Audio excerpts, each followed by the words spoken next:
ayni kunlarda mana Guliston tumani Yuksalish suv iste'molchilar uyushmasida yig'im terim bo'lyapti. Jasur Sardor fermer xo'jaligida 46 gektar yerimiz bor.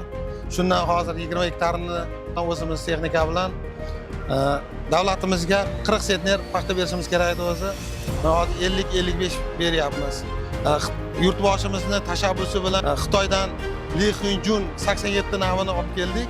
Mana o'zingiz mana mevasini ko'ryapsiz. Mana hozir shu 50-55 sentnerdan paxta beryapti.